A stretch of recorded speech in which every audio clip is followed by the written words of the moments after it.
नमस्कार दोस्तों, स्वागत है आप सभी का। आज के इस वीडियो के माध्यम से एनटीपीसी का प्रैक्टिस सेट नंबर 4 इस वीडियो में हम डिस्कस करेंगे। डेली बेसिस की तरह इसमें हम जीएस के केवल प्रश्नों को डिस्कस करने वाले हैं। और यह जो है वॉल्यूम 4 प्लेटफॉर्म का जो नया सीरीज आया है उससे हम डिस्कस कर रहे हैं। सेकेंड फेज में बहुत सारे छात्रों का एडमिट कार्ड अभी नहीं आया है, तो उनके लिए टाइम जो है पर्याप्त है। आप प्रैक्टिस सेट 1 से 2 डेली अवर्स लगाएं ताकि आपको पता चल सके कि आपकी तैयारी कितने स्तर तक हुई है और कौन से पॉइंट और कौन से टॉपिक में आप जो है मैक्सिमम स्कोर नहीं कर पा रहे हैं, तो इससे आपको अनुमान लग सकेगा। तो आइए इस वीडियो में हम 40 जीएस के प्रश्नों को डिस्कस करते हैं और अपना स्कोर आप कमेंट में आइए देखते हैं। पहला क्वेश्चन है, भारत सरकार में केवल नाम मात्र की शक्ति किसके पास होती है? आंसर होगा ऑप्शन नंबर ए, राष्ट्रपति। भारत सरकार में केवल नाम मात्र की शक्ति राष्ट्रपति के पास होती है और भारत के राष्ट्रपति भारतीय गणराज्य के कार्यपालक अध्यक्ष होते हैं और अनुच्छेद 15 के अनुसार संघ की कार्यपालिका शक्ति जो होती है उसमें निहित होती है। तो याद रखना आपको, राष्ट्रपति को देश का प्रथम नागरिक भी कहते हैं और राष्ट्रपति पर महाभियोग से संबंधित प्रश्न पूछा जाता है। तो याद रखना आपको आर्टिकल 61 के तहत। नेक्स्ट है, किसी संस्था या व्यक्ति से जुड़े किसी श्रमिक को नियमित रूप से वेतन का भुगतान किया जाता है तो वह क्या कहलाता है? आंसर होगा ऑप्शन ए, नियमित वेतनभोगी कर्मचारी। किसी संस्था या व्यक्ति से जुड़े श्रमिक को नियमित रूप से वेतन का जब भुगतान किया जाएगा तो उसे नियमित वेतनभोगी कर्मचारी कहते हैं और यह जो टुकड़ा में मजदूरी मिलता है उसके विपरीत होता है। आंसर होगा ऑप्शन नंबर ए। नेक्स्ट है, 1717 ईस्वी में किस मुगल बादशाह ने ईस्ट इंडिया कंपनी को एक फरमान जारी किया? आंसर होगा ऑप्शन ए, फर्रुखसियर। 1717 ईस्वी में फर्रुखसियर मुगल बादशाह था जिसने ईस्ट इंडिया कंपनी को एक फरमान जारी किया। इसका राज्याभिषेक 1713 ईस्वी में पटना में हुआ था। नेक्स्ट है, निम्न में से कौन सा देश दक्षिण एशियाई क्षेत्रीय सहयोग संगठन यानी सार्क का सदस्य नहीं है? इसमें कौन सा देश शामिल नहीं है? आंसर होगा ऑप्शन ए, चीन। याद रखना आपको, चीन जो है दक्षिण एशियाई क्षेत्रीय सहयोग संगठन सार्क का सदस्य इसमें नहीं है। इसमें कितने देश हैं? तो याद रखना है, सार्क में कुल 8 देश हैं। इसमें से जो है आपको प्रश्न जो है दे दिया जाता है और पूछा जाता है। तो याद रखना आपको 8 कौन कौन से देश हैं? भारत, पाक, बांग्लादेश, नेपाल, भूटान, श्रीलंका, मालदीव और अफगानिस्तान। इसमें 8 देश शामिल है। इसकी स्थापना कब हुई थी? तो याद रखना 1885 ईस्वी में इसकी स्थापना हुई थी और इसका मुख्यालय काठमांडू है। और पहला जो है सम्मेलन जो इसका हुआ था यह ढाका में 1885 में ही किया गया था।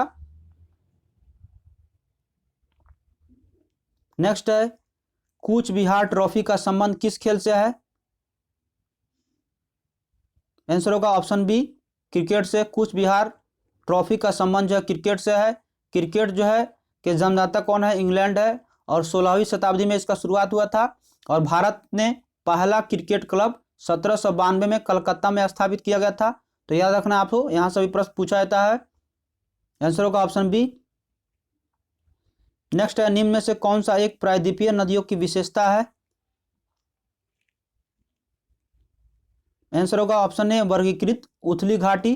वर्गीकृत उथली घाटी एक प्रायद्वीपीय नदियों की विशेषता है। प्रायद्वीपीय जल निकासी व्यवस्था हिमालय का जल निकासी व्यवस्था से ही पुराना है। तो आंसर होगा इसका ऑप्शन नंबर ए। नेक्स्ट है, लाल कंगारू निम्न में से किस देश का राष्ट्रीय पशु है? लाल कंगारू निम्न में से किस देश का राष्ट्रीय पशु है? आंसर करिएगा। आंसर होगा ऑप्शन ए, ऑस्ट्रेलिया। ऑस्ट्रेलिया का राष्ट्रीय पशु लाल कंगारू है। ऑस्ट्रेलिया का राजधानी कहाँ है? कैनबरा है। और ओशिनिया में ऑस्ट्रेलिया, न्यूजीलैंड और प्रशांत महासागर में ये सब जो है छोटे छोटे बड़े जो है ये सब द्वीप जो आते हैं। तो याद रखना है, सबसे छोटा महादेश भी ऑस्ट्रेलिया कहा जाता है और इसे द्वीपीय महादेश के भी नाम से जानते हैं। और हाल ही में ऑस्ट्रेलिया ही ऐसा देश है जहां पर 10,000 ऊँटों को मारने की आदेश दिया गया था, ऑस्ट्रेलिया। नेक्स्ट है, संसद में केवल दोनों सदनों के समान बहुमत द्वारा भारतीय संविधान में निम्न में से किस प्रावधान में संशोधित किया जा सकता है? आंसर होगा ऑप्शन ए, संसद और राज्य विधानमंडल के चुनाव द्वारा।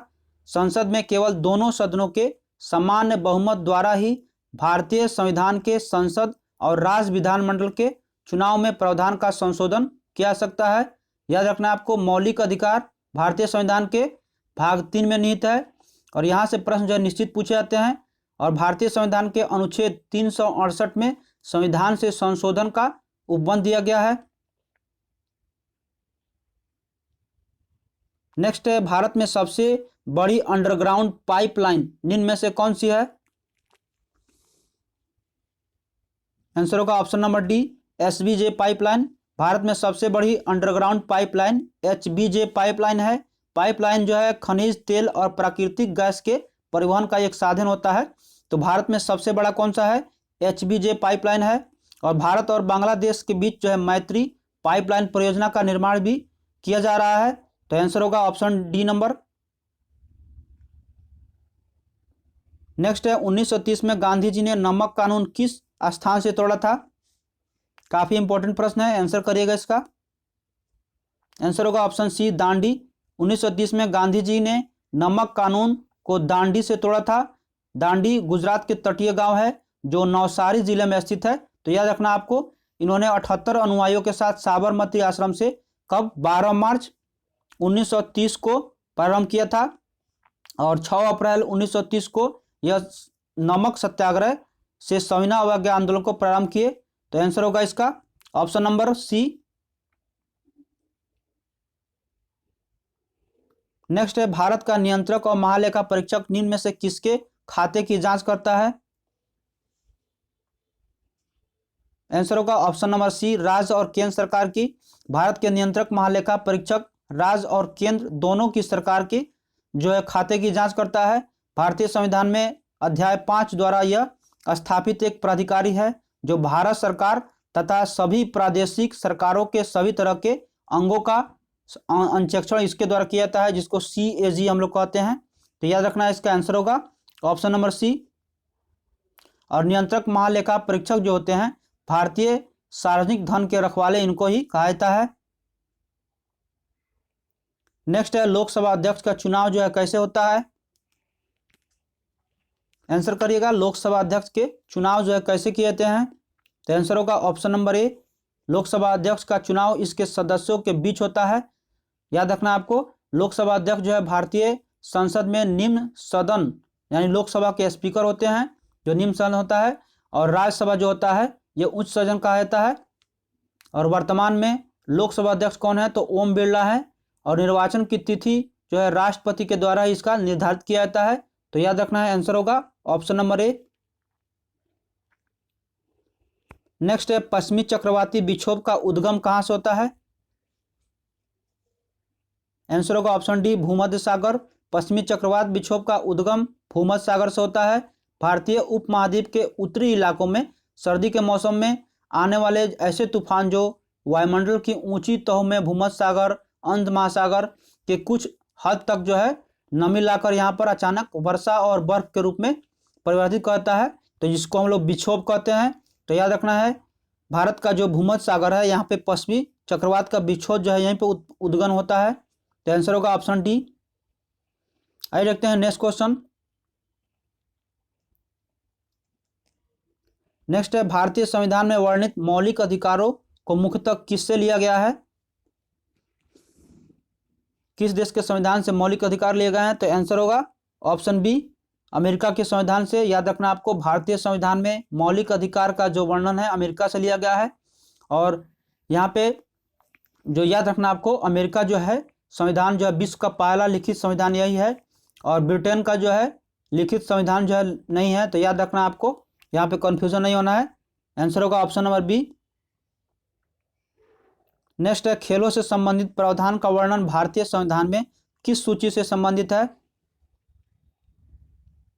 आंसर होगा ऑप्शन डी, राज्य सूची में खेलों से संबंधित जितना भी प्रावधान है ये राज्य सूची से संबंधित है।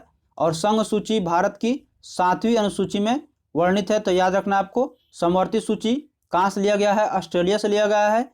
सूची जो है कितना प्रकार के होते हैं, ये भी जो है किन्हीं किन्हीं छात्रों को प्रॉब्लम होता है। तो 3 प्रकार के होते हैं, याद रखना है, संघ सूची, राज्य सूची, समवर्ती सूची। संघ सूची जो है यह क्या होता है? इसमें जो दिए गए विषय केवल केंद्र सरकार कानून बनाते हैं, और संविधान लागू होने के होते समय इसमें कितना थे, तो 97 इसमें थे, और वर्तमान में कितना है, तो 100 है। याद रखना आपको, किसमें, तो संघ सूची में। और खेलों से संबंधित जितना भी प्रावधान है भारतीय संविधान की राज्य सूची से समवर्ती सूची में स्थानांतरित करने का प्रस्ताव किया गया है। तो आंसर होगा इसका ऑप्शन नंबर डी, राज्य सूची। नेक्स्ट है, हाल ही में मॉरिशस के समुद्री क्षेत्र में तेल रिसाव के कारण यहां पर्यावरणीय आपातकाल घोषित किया गया था। तो तेल जो है यह किस जहाज के द्वारा ले जा रहा था? आंसर होगा ऑप्शन डी, जापान। याद रखना आपको, हाल ही में मॉरिशस में तेल क्षेत्रों का रिसाव हुआ था और मॉरिशस सरकार ने पर्यावरणीय आपातकाल यहाँ पे घोषित किया था। तो तेल जो ले जा रहा था यह जहाज किस देश का था? तो आंसर होगा इसका डी नंबर, यानी जापान का था। याद रखना आपको। नेक्स्ट है, 21 जून 2020 को मनाए गए अंतर्राष्ट्रीय योग दिवस जो हुआ, इसका थीम क्या था? योग दिवस मनाया था 21 जून को, तो इस बार जो है 2020 में इसका थीम क्या रहा? आंसर होगा option C number, yoga for health, yoga at home. यानी कोरोना वायरस में यहाँ से आप देख लीजिएगा, ये होम पर यानी घर पर ही आपको योगा करना था। तो इस प्रकार का थीम जो है इस बार कोरोना के कारण किया गया था जून में।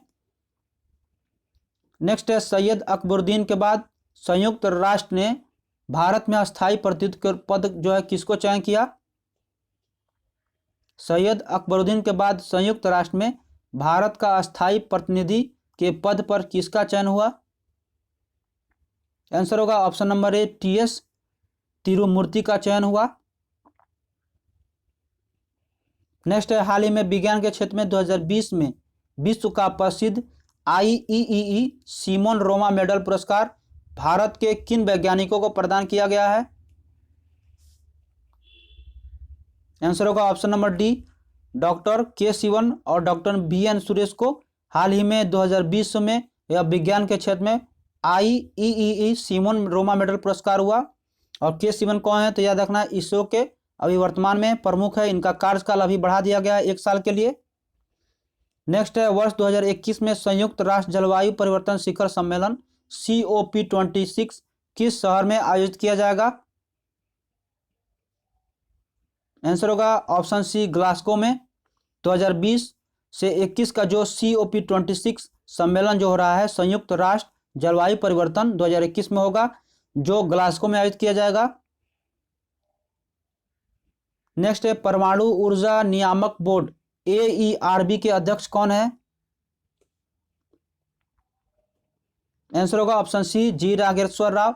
परमाणु ऊर्जा नियामक बोर्ड के अध्यक्ष कौन है? तो जी नागेश्वर राव है। याद रखना आपको। नेक्स्ट है, भारतीय अंतरिक्ष अनुसंधान संगठन इसरो ने किस वर्ष तक अंतरिक्ष में अपने खुद का स्टेशन बनाने का निर्णय लिया है? आंसर होगा ऑप्शन नंबर सी, 2029 तक। याद रखना आपको, इसरो ने 2029 तक अपना खुद का स्टेशन जो है बनाने का निर्णय लिया है। और इसरो के प्रमुख कौन है? तो के शिवन है, जिनका कार्यकाल बढ़ा दिया गया 1 साल। तो यह फिर चर्चा में है, तो फिर जो है यह पूछा जा सकता है आपको एग्जाम में। नेक्स्ट है, कौन सी जो है भारत की सबसे महिला अमीर हैं? कौन सी अमीर है जो महिला में है भारत में सबसे? आंसर होगा ऑप्शन नंबर ए, रोशनी नडार। रोशनी नडार जो है सबसे अमीर महिला बनी है भारत में। नेक्स्ट है, सूक्ष्म लघु एवं मध्यम उपकरणों MSME में आर्थिक एवं वित्तीय स्थिरता हेतु दीर्घकालीन उपाय के लिए किसकी अध्यक्षता में एक समिति का गठन किया गया? आंसर होगा option number B, UK Sinha समिति। याद रखना है आपको, MSE में आर्थिक वित्तीय स्थिरता दीर्घकालीन उपाय के लिए UK सिन्हा समिति में एक समिति बनाई गई। नेक्स्ट है, लेट अस ड्रीम पुस्तक के लेखक कौन है? आंसर होगा option B, Pope Francis. Let us dream के पुस्तक के लेखक कौन है? तो पोप फ्रांसिस है। याद रखना आपको।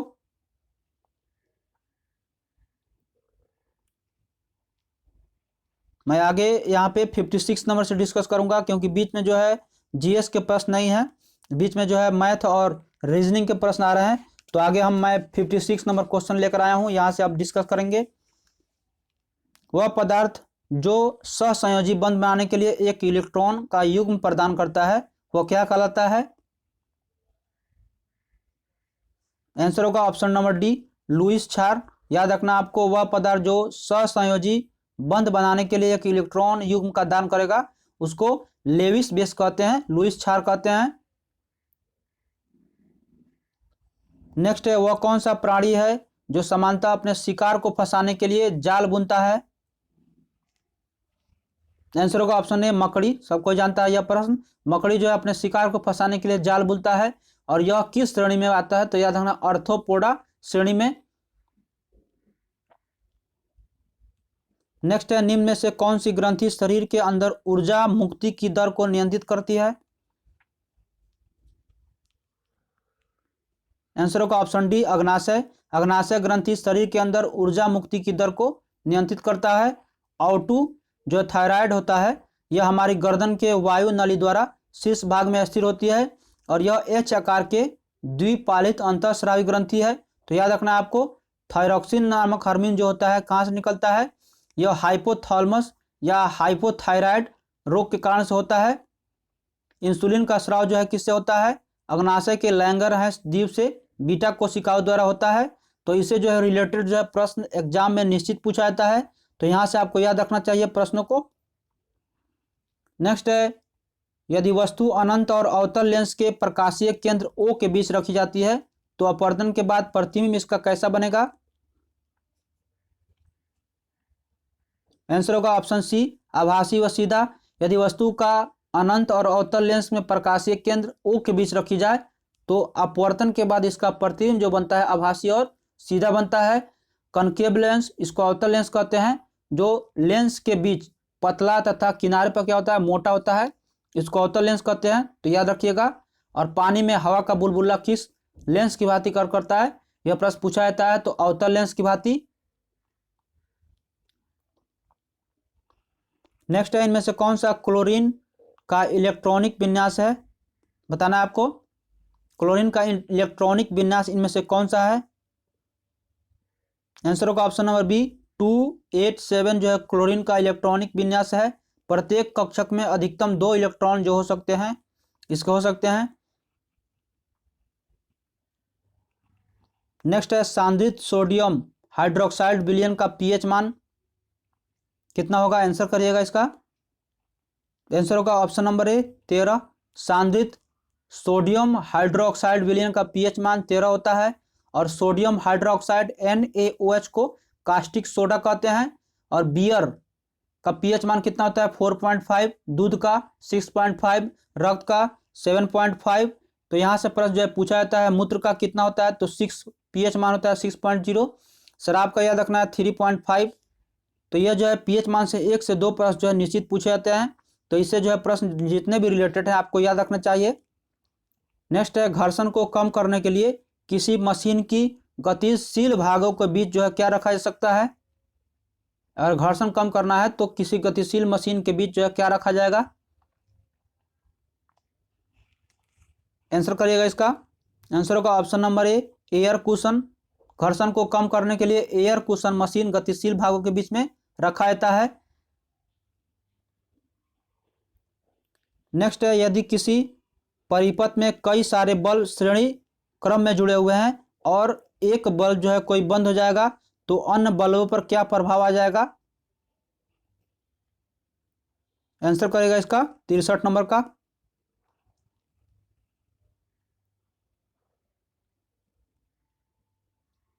आंसर होगा ऑप्शन बी, अन्य जो है सभी बल्ब जलना बंद कर देंगे। याद रखना है, किसी परिपथ में कई सारे बल्ब जो अगर श्रेणी क्रम में जुड़े हुए हैं और कोई एक बल्ब उसमें बंद हो जाता है तो जितना भी अन्य है सब बंद हो जाएंगे। याद रखना आपको, आमीटर को विद्युत परिपथ में श्रेणी क्रम में जोड़ा जाता है और एक आदर्श आमीटर का प्रतिरोध कितना होता है? 0 होता है। तो यहाँ से प्रश्न जो है पूछ दिए जाते हैं एनटीपीसी में। नेक्स्ट है, पोटेशियम की परमाणु त्रिज्या का सोडियम जो है क्या है? आंसर होगा ऑप्शन नंबर ए, यह सोडियम से बराबर अधिक होता है या बराबर होता है या कम होगा? आंसर होगा ऑप्शन नंबर ए, यह सोडियम से अधिक होगा। पोटेशियम की परमाणु जो त्रिज्या होता है सोडियम से अधिक होता है। पोटेशियम का प्रतीक क्या होता है? के होता है। और आवर्त सारणी के स्थान में मुख्य समूह का जो तत्व होता है इसके 2 स्थिर समस्थानिक होते हैं इसके परमाणु संख्या एटॉमिक नंबर जो होता है कितना होता है 19 होता है। याद रखना आपको इलेक्ट्रॉनिक विन्यास से भी प्रश्न पूछे जाते हैं और इससे भी, तो याद रखिएगा।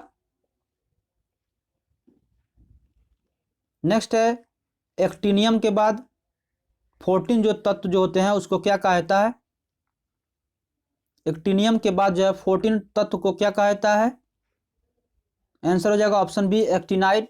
एक्टिनियम के बाद 14 तत्वों को एक्टिनाइड कहते हैं। आंतरिक संक्रमण तत्व जो होता है लैंथेनाइड और एक्टिनाइड श्रेणी में आते हैं और एक्टिनाइड समूह को रेडियो एक्टिव जो है श्रेणी कहलाता है और इसमें 3 से 12 वर्गों को तत्व में 8वें समूह के संक्रमण तत्व कहलाते हैं। तो याद रखना है आपको, आंसर होगा ऑप्शन बी एक्टिनाइड। नेक्स्ट है पृथक्करण फलन का उपयोग किसके मिश्रण के पृथक के लिए किया जाता है।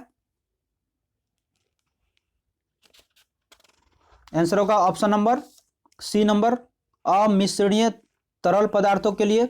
याद रखना आपको पृथक्करण फलन का उपयोग जो है अमिश्रणीय तरल पदार्थों के मिश्रण के लिए पृथक्करण के लिए किया जाता है। सोडियम क्लोराइड जो होता है सोडियम का एक अकार्बनिक यौगिक है जिसे नमक और साधारण नमक कहते हैं। इसका सूत्र क्या होता है NaCl होता है। और कपूर का वैज्ञानिक नाम क्या होता है सिनोमियम कैम्फोरा होता है। इसका सूत्र जो होता है क्या होता है आपको बताना है कमेंट में कि आपको कपूर का जो है सूत्र क्या होता है। नेक्स्ट है एक विद्युत हीटर 2 किलोवाट रेटिंग से है और इसका ऊर्जा 4 रुपया प्रति किलोवाट है। तो हीटर 3 घंटे उपयोग करेंगे तो कितना रुपया लगेगा। न्यूमेरिकल है, आंसर करिएगा इसका। आंसर हो जाएगा इसका ऑप्शन नंबर डी 24 रुपया लगेगा। यहाँ पे न्यूमेरिकल का प्रश्न है, याद रखना है आपको। इसको कैसे बनाएंगे, समय जो है 3 घंटा लग रहा है यानी टाइम दिया हुआ है 3 घंटा का और ऊर्जा का व्यय जो है आपको कितना है तो 2 रुपया है और 4 रुपया रेटिंग से है। तो इसका फॉर्मूला आपको ध्यान रखना है ऊर्जा व्यय का 2 × 10⁻³ करेंगे और इंटू 3 करेंगे तो आंसर जो है आपका 6 किलोवाट घंटा में आ जाएगा। 6 किलोवाट घंटा। तो इसका जो है दर हो जाएगा विद्युत ऊर्जा के 4 रुपये के दर से। तो 6 है तो 4 से मल्टीप्लाई कर देंगे तो 6 × 4 यह आ जाएगा 24। नेक्स्ट है यदि 22 डिग्री हवा में ध्वनि का चाल 344 मीटर पर सेकंड है और उस प्रतिध्वनि को सुनने के लिए ध्वनि के परिवर्तन के बीच न्यूनतम जो है समय अंतराल 0.1 सेकंड है तो ज्ञात करना आपको दूरी जो परिवर्तन सतह में जाने तक कान से वापस आएगा तय करने के लिए। आंसर होगा ऑप्शन डी न्यूमेरिकल है ये भी। इसका भी आपको फॉर्मूला याद रखना है। दूरी का यहाँ पे दिया हुआ है 3.44 और यहाँ पे सेकंड दिया हुआ है तो इसको निकालेंगे आप दूरी 3.44 इंटू 0.1 से आप मल्टीप्लाई करेंगे तो कितना हो जाएगा 34.4 मीटर आ जाएगा। तो यहीं से आपको बन जाएगा ये। और ध्वनि जो है अनुदैर्ध्य तरंग है, ध्वनि का माध्यम जो है समानांतर गमन करता है तो यहाँ से आपको प्रश्न पूछे जाते हैं तो याद रखना है। और स्रोत और परावर्तक सतह में जाने तक जो यहाँ पे पूछ रहा है दूरी तो उसको मल्टीप्लाई कर देंगे आप इससे तो आंसर आ जाएगा।